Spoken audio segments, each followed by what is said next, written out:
Hello, അങ്ങനെ കാത്തിരിപ്പിനൊടുവിൽ ദാവീദ് എന്ന ചിത്രത്തിൻ്റെ ആദ്യ ഷോ ആരംഭിച്ച് ഇപ്പോൾ ചിത്രത്തിൻ്റെ ഫസ്റ്റ് ഹാഫ് റെസ്പോൺസ് ഒക്കെ പുറത്തുവന്നിരിക്കുകയാണ്. ആ ഒരു അപ്ഡേഷനാണ് ഇന്നൊരു വീഡിയോ ഭാഗത്ത്. വീഡിയോയിൽ മുൻപ് വീഡിയോ ലൈക്ക് ചെയ്യുക, ചാനൽ സബ്സ്ക്രൈബ് ചെയ്യുക. ഈ വരുന്ന ഫെബ്രുവരി മാസം ഇനി അങ്ങോട്ട് ധാരാളം ചിത്രങ്ങൾ OTT റിലീസ് ചെയ്യാൻ പോവുകയാണ്. നമ്മുടെ ചാനൽ ഭാഗം പരിശോധിച്ചാൽ നിങ്ങൾക്ക് ആ വീഡിയോ ഒക്കെ കാണാൻ വേണ്ടി സാധിക്കുന്നതായിരിക്കും. ആൻ്റണി വർഗീസ്, വിജയരാഘവൻ, ഷൈജു കുർപ്പ്, അജു വർഗീസ്, ലിജുമോൾ ജോസ് എന്നൊക്കെ പ്രധാന കഥാപാത്രങ്ങളായെത്തി ഇന്ന് റിലീസിനെത്തിയ ചിത്രമായിരുന്നു ദാവീദ്. എല്ലാ സിനിമാ പ്രേമികളും ഒരേപോലെ ദാവീദ് എന്ന ചിത്രത്തിൻ്റെ റിലീസിനായി ഏറെ ആകാംക്ഷയോടെയായിരുന്നു കാത്തിരിക്കുന്നുണ്ടായിരുന്നത്. ഫൈനലി ചിത്രത്തിൻ്റെ ആദ്യ ഷോ ഇപ്പോൾ കേരളത്തിലെ വിവിധ തിയേറ്ററുകളിൽ ആരംഭിച്ച് ചിത്രത്തിൻ്റെ ആദ്യ പകുതിയുടെ റെസ്പോൺസ് ഒക്കെ പുറത്തുവന്നിരിക്കുകയാണ്.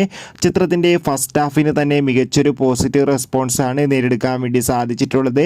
ചിത്രം കാണുന്ന സിനിമാ പ്രേമികളെല്ലാവരും ഒന്നടങ്കം പറയുകയാണ് ദാവീദ് എന്ന ചിത്രം മികച്ചൊരു ആക്ഷൻ എൻ്റർടൈൻമെൻ്റ് ആണെന്നും ചിത്രത്തിൽ പെപ്പയുടെ അതിഗംഭീരമായ പെർഫോമൻസും മാസ് ആക്ഷൻ രംഗങ്ങളൊക്കെ കാണാൻ വേണ്ടി സാധിക്കുന്നുണ്ടെന്നും. എന്തായാലും ദാവീദ് എന്ന ചിത്രത്തിൻ്റെ കൂടുതൽ റെസ്പോൺസിനായി കാത്തിരിക്കാം. ചിത്രം കണ്ടവരുടെ അഭിപ്രായം തീർച്ചയായും കമൻറ്റ് ബോക്സിൽ രേഖപ്പെടുത്താൻ വേണ്ടി ശ്രമിക്കുക. Bye bye.